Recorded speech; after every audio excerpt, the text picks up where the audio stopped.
Bien, hermanos, vamos a entrar al tiempo de la palabra de Dios. Vamos a nuestra lectura. Regresamos a Marcos. Vamos al capítulo 6.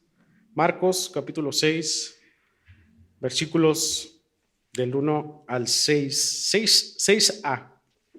Y si me acompañan, Marcos, capítulo 6, del versículo 1 hasta el 6a. Me refiero al 6a, al primer punto del versículo del 6. Entonces, ayúdeme a leer, leemos juntos. Dice así la palabra de Dios. Salió Jesús de allí y vino a su tierra y le seguían sus discípulos. Y llegando el día de reposo, comenzó a enseñar en la sinagoga. Y muchos, oyéndole, se admiraban y decían, ¿de dónde tiene estas cosas? ¿Y qué sabiduría es esta que le es dada? ¿Y estos milagros que por sus manos son hechos? ¿No es este el carpintero, hijo de María, hermano de Jacobo, de José, de Judas y de Simón? ¿No están también aquí con nosotros sus hermanas? Y se escandalizaban de él. Mas Jesús les decía, no hay profeta sin honras, sino en su propia tierra y entre sus parientes y en su casa. Y no pudo hacer allí ningún milagro, salvo que sanó a unos pocos enfermos, poniendo sobre ellos las manos. Y estaba asombrado de la incredulidad de ellos. Amén. Amén. Oremos. Padre, una vez más, ante ti venimos, Padre, que no hay a quien más acudir, sino a ti que eres glorioso y amoroso. Te pido que tú nos guíes en tu palabra, que me permitas, Padre, exponerla de una manera correcta, teniendo el cuidado, Señor, siempre de lo que tú has dicho. Señor, que cada uno de nosotros podamos tener la atención, podamos tener la convicción de abrazar tu palabra, de atenderla, Señor, y de practicarla a nuestra vida. Señor, llénanos de ella, Señor, y muéstranos a Cristo como glorioso y aquel que tiene autoridad y poder por sobre todas las cosas. En el nombre de Jesús. Amén. Amén. Pueden tomar sus lugares. Bien. Vemos aquí en este pasaje un momento pues complicado.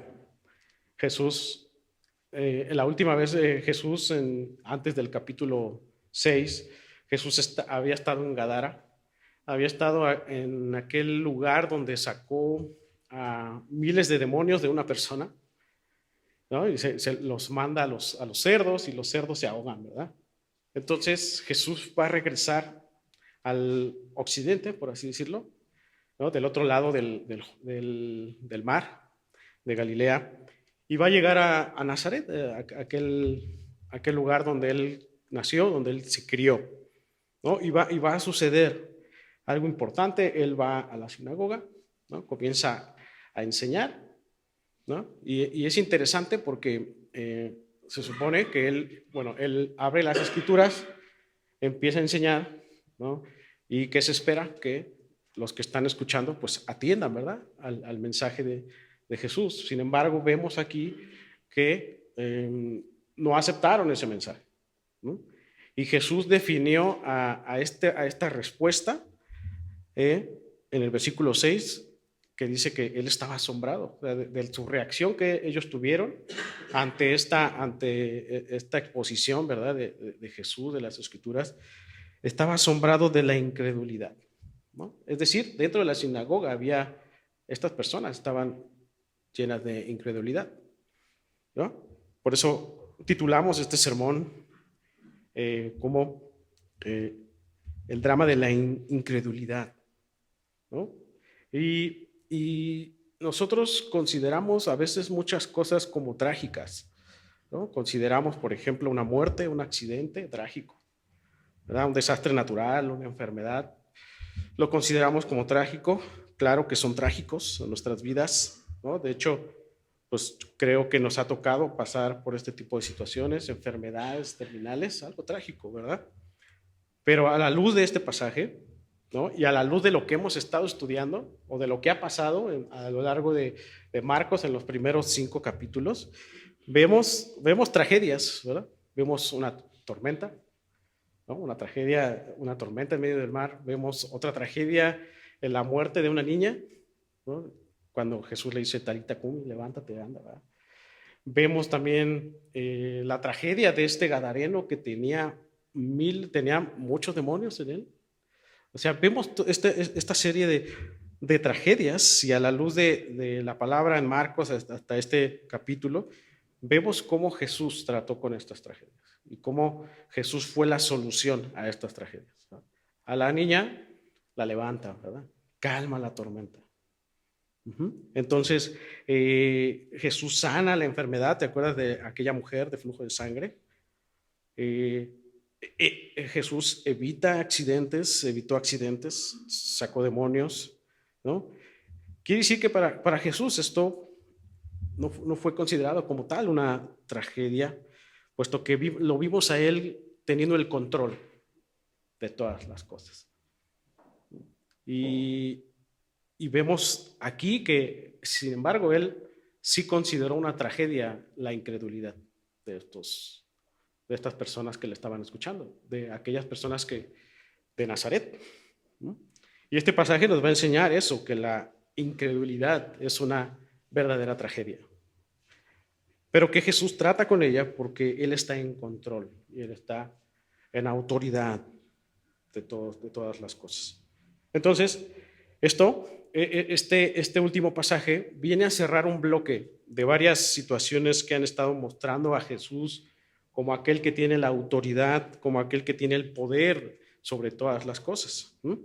Como calmar tormentas, como aquel que tiene autoridad sobre los demonios, como aquel que tiene la autoridad sobre la enfermedad, aquel que tiene la autoridad sobre la muerte.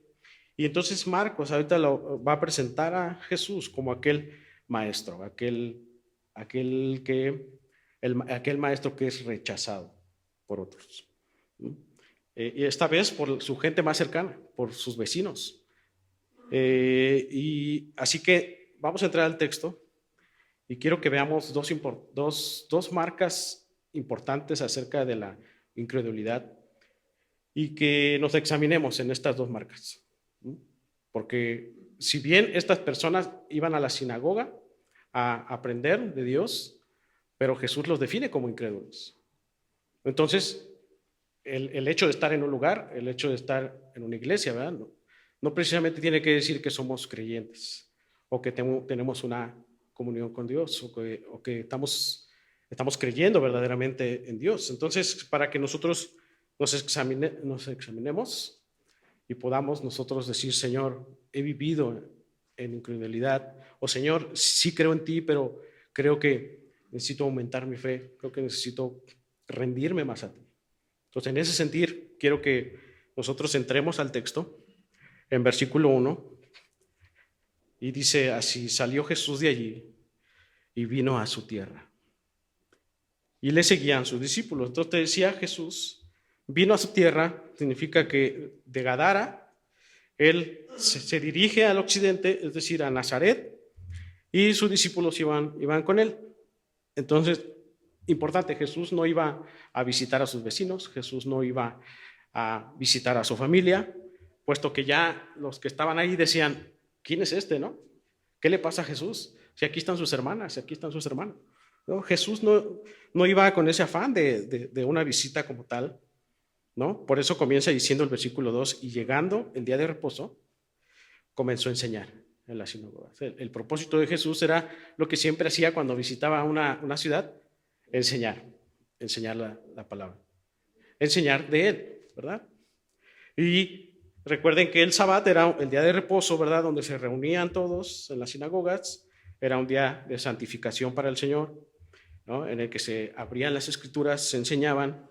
Entonces Jesús toma lugar en esa sinagoga y entonces él comenzó a enseñar, ¿no? Imagínate la impresión de la gente que lo conocía desde pequeño, puesto que era de Nazaret, y decía, Jesús está ahí, ¿no?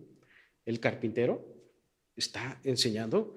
¿Y por qué? Porque veían su gran capacidad, ¿verdad? Para enseñar.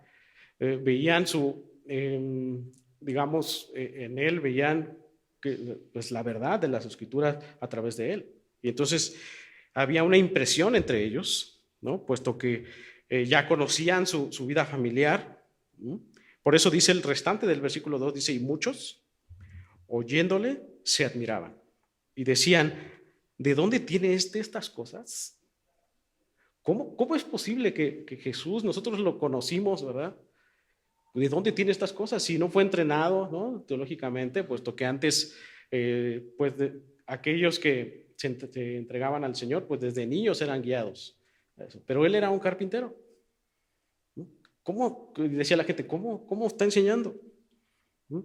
Y dice, ¿y qué sabiduría es esta que le es dada y estos milagros que por sus manos son hechos?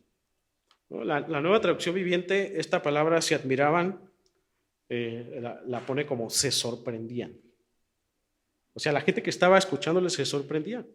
Pero esta sorpresa era sí por cómo Jesús estaba enseñando, pero estaba más enfocada en la persona. O sea, cómo Jesús está ahí. Ellos se preguntaron, ¿de dónde sabe tanto? ¿De dónde viene el poder que tiene para realizar los milagros? ¿Qué le pasó a Jesús?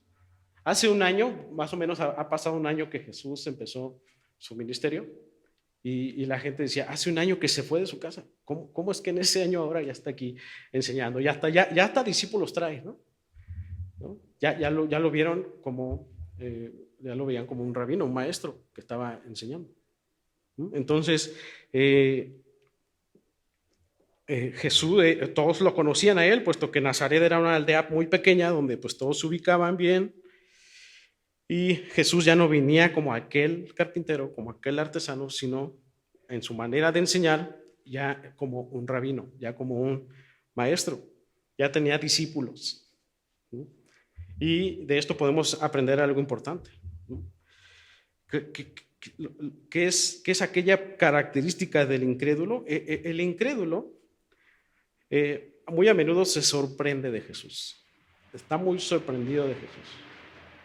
Se admira de Jesús, admira sus palabras de Jesús, el incrédulo, pero no desea a Jesús, no desea seguir a Jesús, no desea comprometerse con Jesús, no desea caminar con Jesús.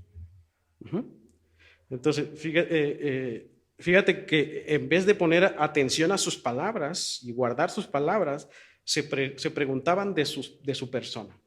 O sea, en vez de decir, la palabra de Jesús ha sido bien, ha sido para bien de mi alma, no, ellos decían, versículo 3, decían, ¿no es este el carpintero? Hijo de María, hermano de Jacobo, de José, de Judas y de Simón. ¿No está también aquí con nosotros sus hermanas? Y se escandalizaban de él, estaban escandalizados. O sea, este incrédulo sí reconoce, ¿no? a Jesús, sabe que existió Jesús, pero no quiere seguir a Jesús, ¿no? Imagínense, la gente estaba en la sinagoga y probablemente esta gente iba constantemente a la sinagoga, ¿no? Pero ellos estaban escandalizados de Jesús. Entonces, observa que dice, ¿no es este el carpintero? O sea, ¿cómo pasó de carpintero a rabino? O sea, se preguntaban eso. Yo lo vi haciendo sillas, lo vi haciendo algunas cosas y ahora está enseñando y ya trae discípulos. ¿No? Ellos se sorprendían porque para ellos Jesús era un simple artesano, un simple carpintero, ¿no? Y entonces, obviamente, el que tenía un oficio de esa manera o el que se dedicaba a este tipo de actividades, pues era porque había fracasado en su entrenamiento teológico, puesto que los niños, cuando eran preparados, desde niños eran guiados por un rabino. Entonces, por eso ellos decían, ¿qué está pasando?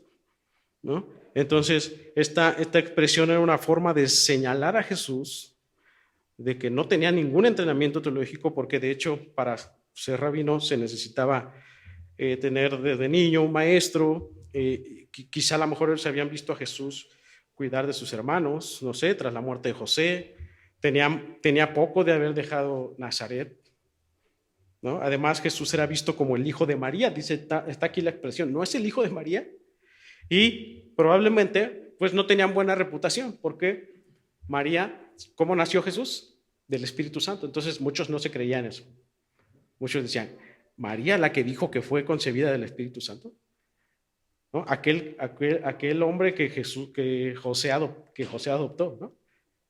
Y que ahora esté Jesús aquí hablándonos, ¿no? Entonces no aceptaban la enseñanza de Jesús. Vamos a ver más adelante en Lucas, cuando veamos el pasaje paralelo, que hasta incluso tal fue ese enojo o esa impresión que querían matarlo.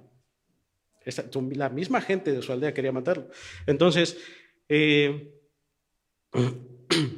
no, entonces su oficio de carpintero, su reputación, su poco tiempo, quizá de preparación, hizo que de alguna manera su mensaje quedara desacreditado. Por eso se escandalizaban de él. Les causaba una ofensa que un carpintero les enseñara en la sinagoga. En pocas palabras, en su incredulidad, estos nazarenos estaban rechazando no al carpintero, sino al Mesías.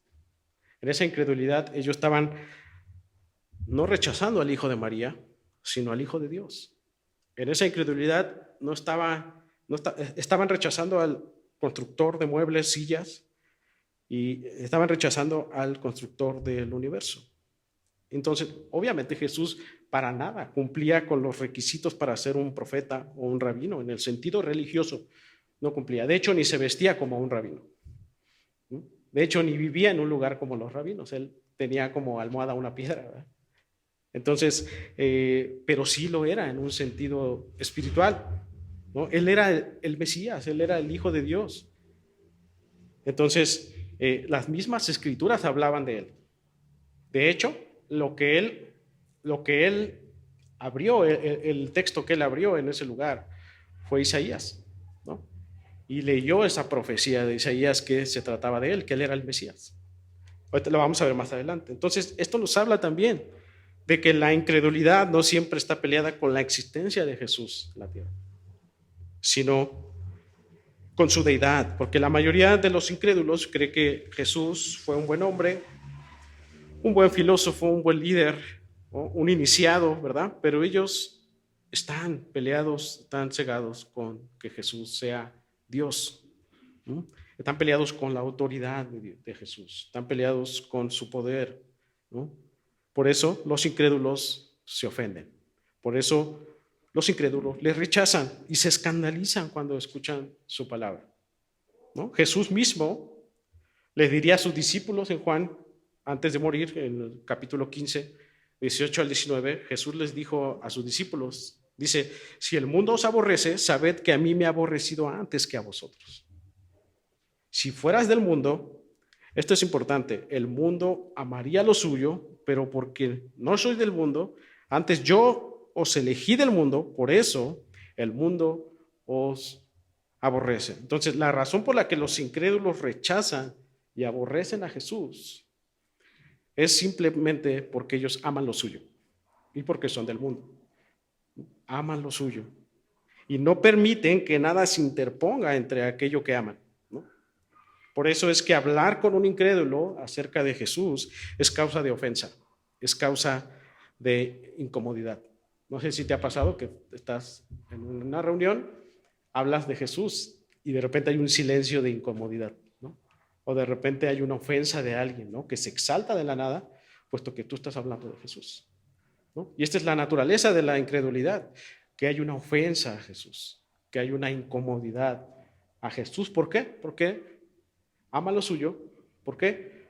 Porque no reconocen a Jesús como Dios, como el Mesías, como aquel calmador de tormentas, como aquel Dios de autoridad y poder por sobre todas las cosas, aquel que puede levantar a muertos, aquel que puede hacer vivir, aquel constructor del universo. Entonces, hermanos, si a nosotros la palabra nos incomoda o a veces o nos ofende, no seamos como aquellos incrédulos que les molesta, sino dejemos que nos incomode, dejemos que nos ofenda, ¿no? Y demos gracias a Dios por eso, porque Dios mismo en nosotros su Espíritu para corregirnos, para redireccionar nuestra vida, para regresar a Cristo. Decía un pastor, si la palabra ofende, si la palabra incomoda, deja que lo haga. Tú has llevado mucho tiempo ofendiendo a Dios. Entonces, dejemos eso. Y Jesús mismo en Juan 10:10 dice, el Padre y yo uno somos. Significa que Jesús es Dios y que sus enseñanzas son la única fuente de verdad. De manera que al rechazar esto significa vivir en un estado trágico. Vivir rechazando a Jesús, vivir incomodado de Jesús, el no querer seguir a Jesús, es un estado trágico y espantoso. La incredulidad es el estado más trágico y espantoso que pueda existir, más allá de otras cosas que nos puedan resultar trágicas, ¿no? Aunque no lo podamos palpar en ese momento, ¿no? ¿Por qué es trágico? Porque al final ir a un lugar en donde recibirás la ira de Dios constantemente es algo espantoso, es algo trágico, ¿no? Hermano, tú puedes saber de Jesús, tú puedes venir a la iglesia, ¿verdad? Tú puedes hacer cosas para Jesús, pero si no tienes una relación con Él, pero si no le sigues a Él, pero si no tienes una fe en Él, una fe genuina con Él, entonces entre alguien que pasa afuera y nosotros no hay ninguna diferencia. La incredulidad es la misma.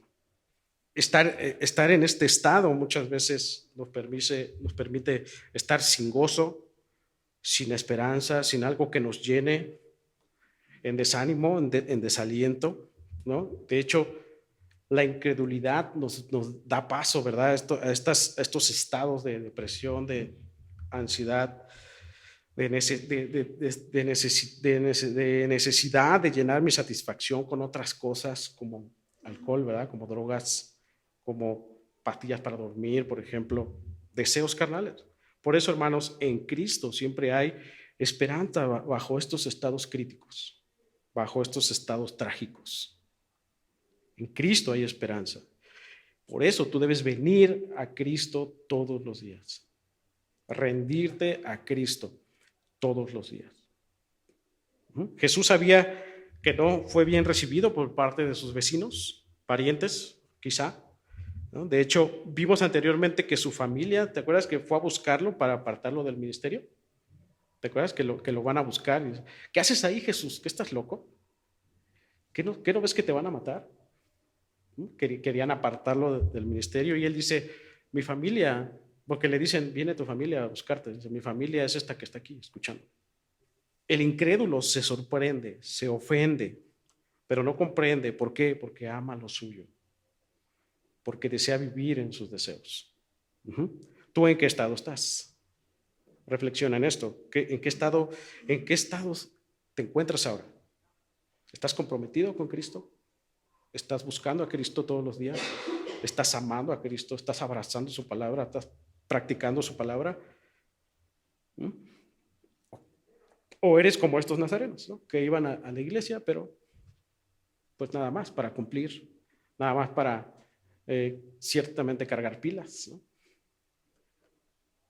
Seguir a Jesús es mucho más que estar aquí, es tener una relación directa, genuina con Jesús, ¿no? Seguir sus pasos, puesto que Él es seguir sus enseñanzas, puesto que Él es el maestro, Él es el rabino.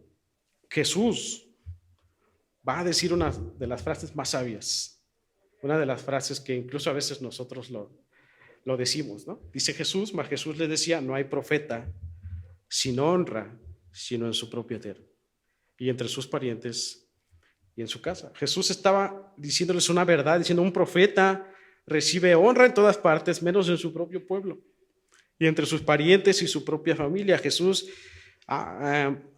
había sido quizá para ellos el más fracasado de la familia, ¿no? Y por eso se les hacía raro verle, se les hacía raro, era difícil de aceptar, de seguir, y quizá a lo mejor se burlaban de él.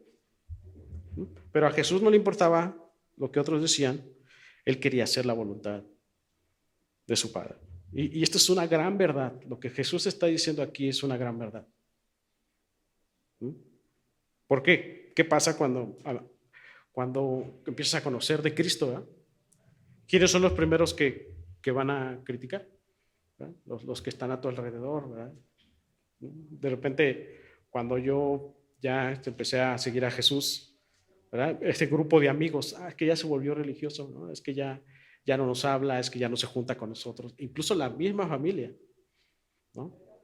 Me decía, ¿no? Es que ya no estás en las reuniones, es que ya no participas con nosotros, es que ya no te puedes echar una copa con nosotros, ¿no?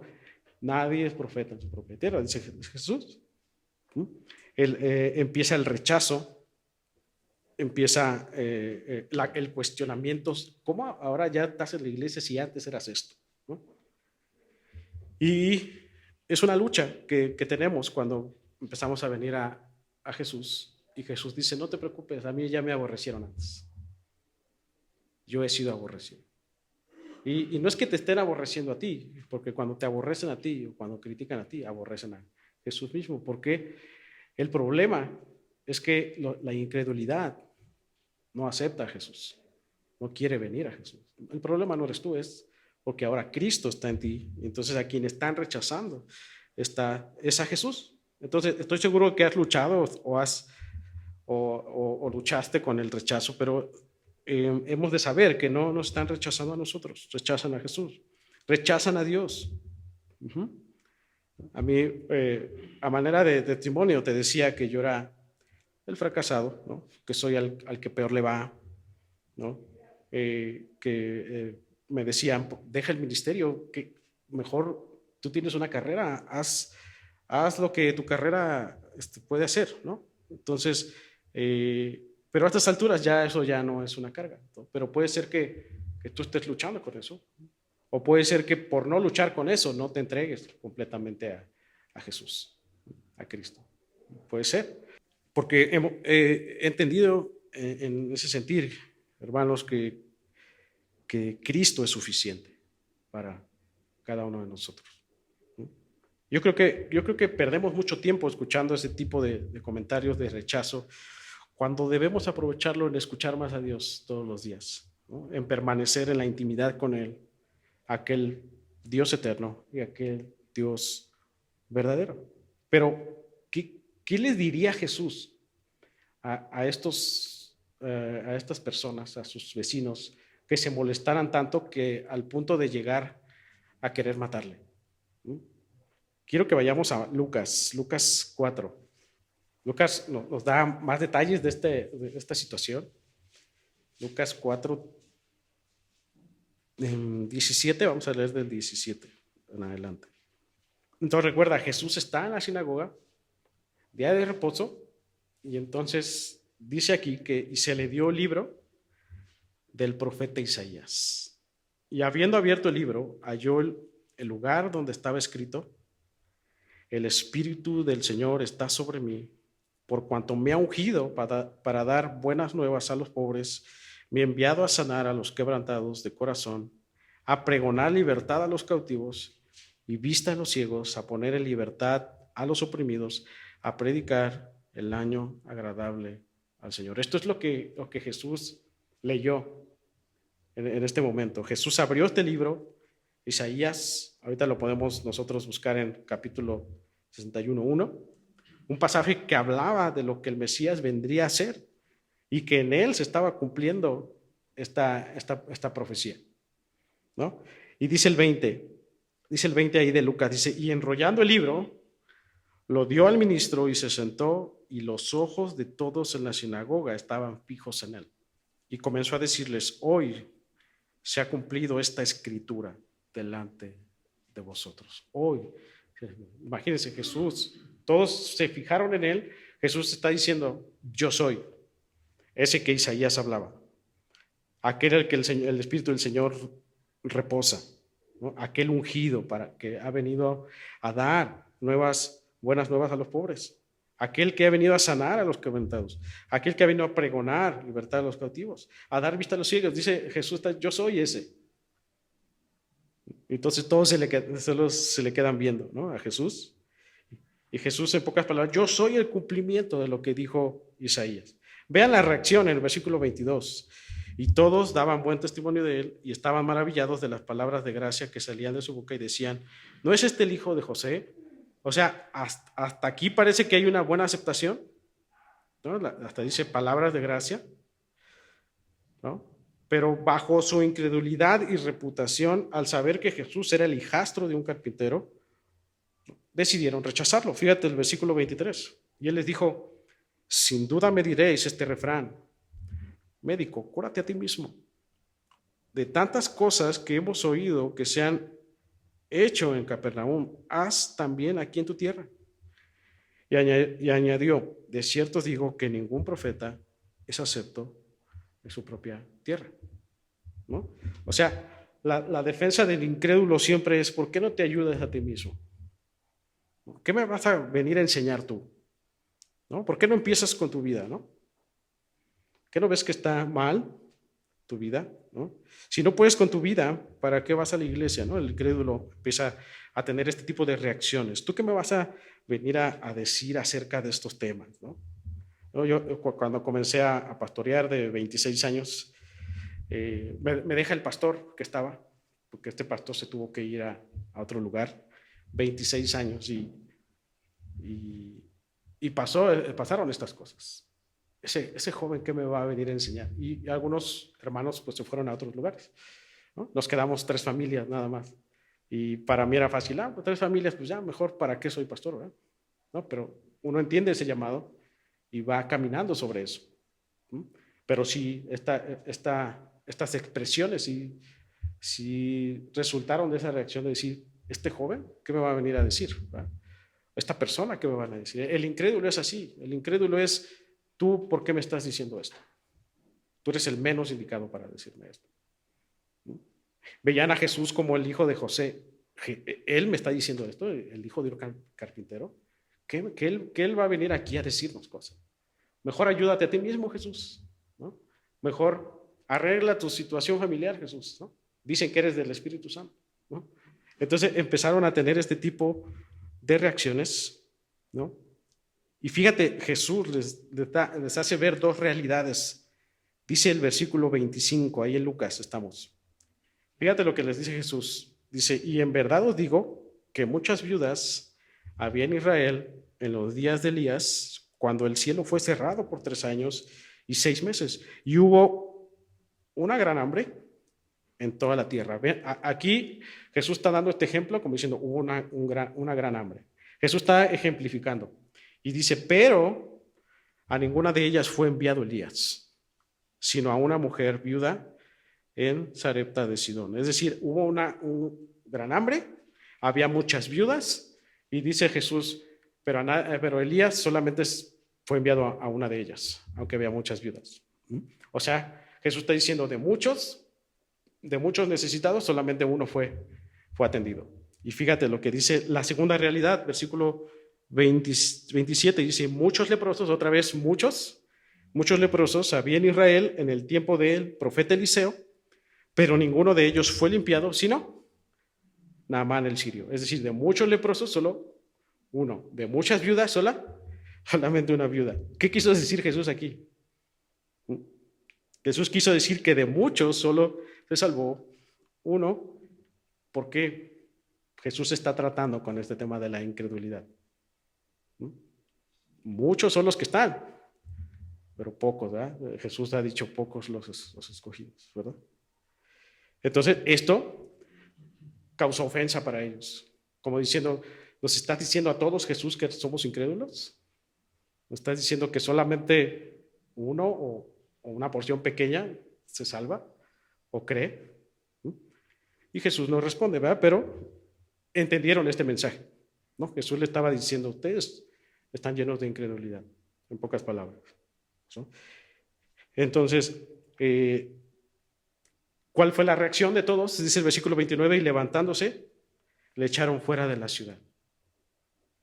Y le llevaron hasta la cumbre del monte sobre el cual estaba edificada la ciudad de ellos para despeñarle. Querían aventar a Jesús de la peña, ¿no? Mas él pasó por el medio de ellos y se fue, ¿no? Tal fue su enojo que quisieron arrojarlo desde el monte, desde el precipicio, pero Jesús pasó por en medio de ellos y salió en medio de ellos. Nota qué tan grave es la incredulidad, ¿verdad? Nota qué tan grave es no rendirse al Señor, ¿verdad? Que hasta es capaz de ¿qué? De matar, ¿verdad? O sea, fíjate el extremo de la incredulidad. Por eso te decía que la incredulidad es trágica, que la incredulidad es muy dramática.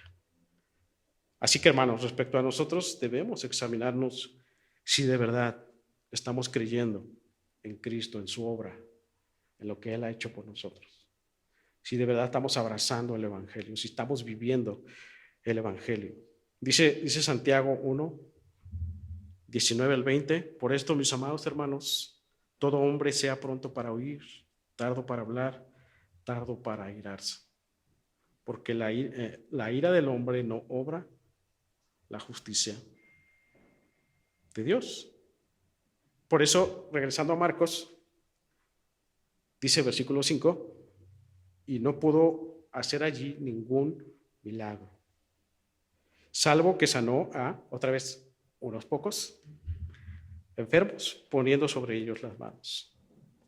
Vean, de muchos, pocos, ¿verdad?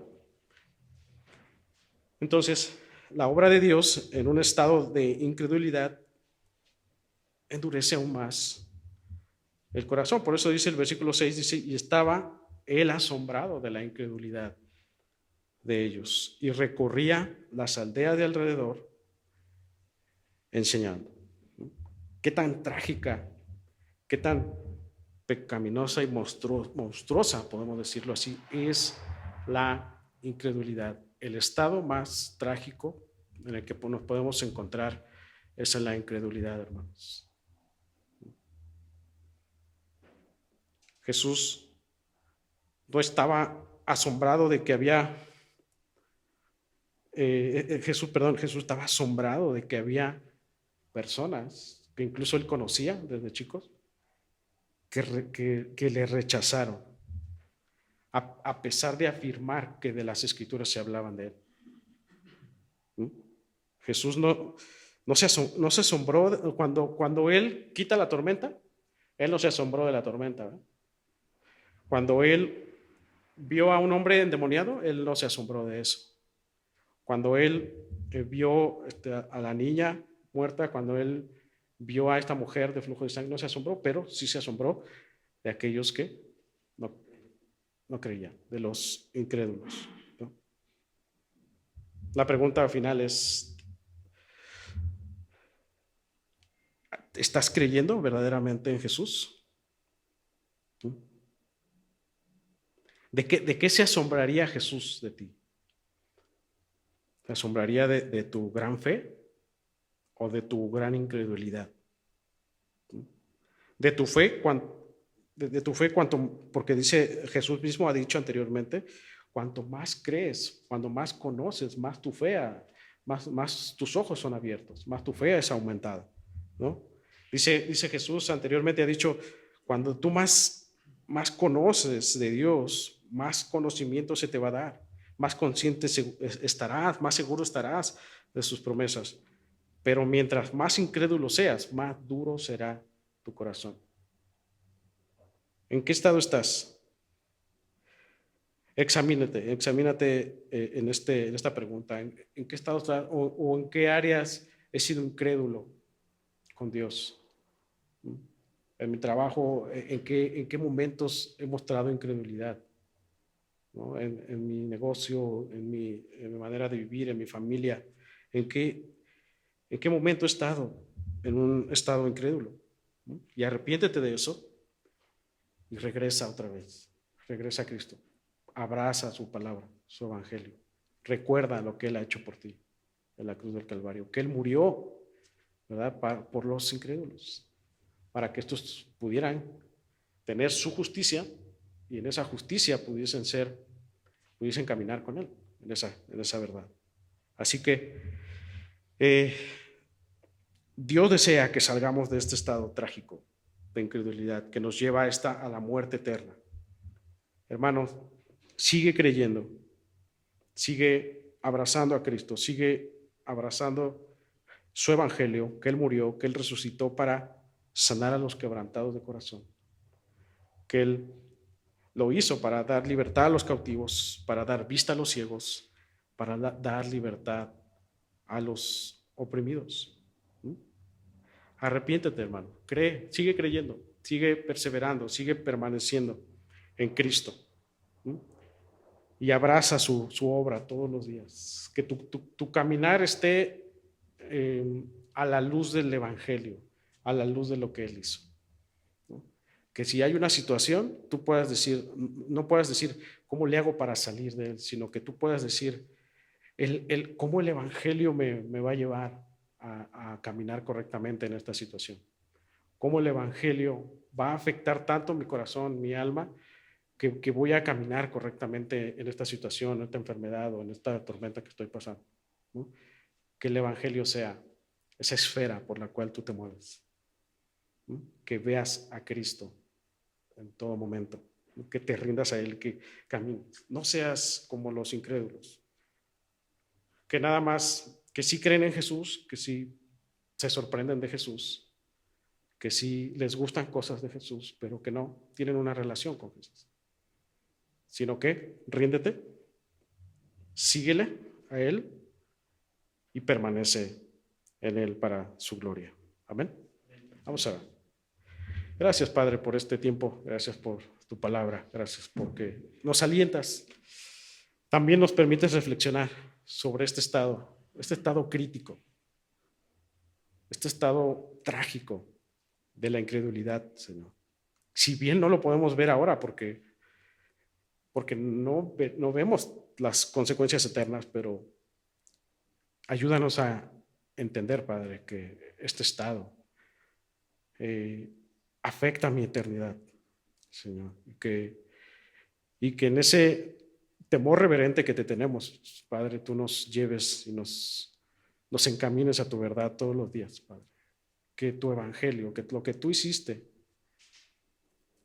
por nosotros, Señor, sea esa luz que me guía, ¿no? Que tu espíritu nos recuerde todos los días lo que tú has hecho para ser encaminado y ser redirigido siempre hacia ti. Perdona nuestras ofensas, perdona nuestros estados de incredulidad, nuestros momentos en los cuales con nuestras acciones o con nuestra manera de ser hemos mostrado incredulidad, Señor.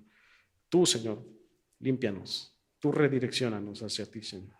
Permítenos verte a ti como aquel que puede sanar, aquel que puede resucitar, aquel que puede calmar tormentas, aquel que puede sacarnos de este estado crítico de la incredulidad, Señor. Gracias por darnos tu palabra. Gracias por tú redarguir nuestros corazones, Padre. Gracias porque tú sigues guiando nuestros pasos. Permítenos sentirnos seguros en ti. Sentir que tus promesas están seguras en nosotros y que caminemos sobre eso, Padre, sobre esa seguridad, sobre esa convicción de que estamos contigo, Señor. Así que límpianos.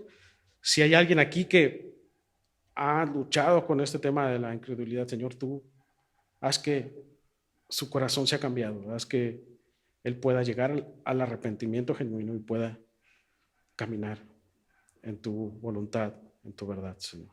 Límpianos y glorifícate en cada uno de nosotros. Te bendecimos y te adoramos en Cristo Jesús.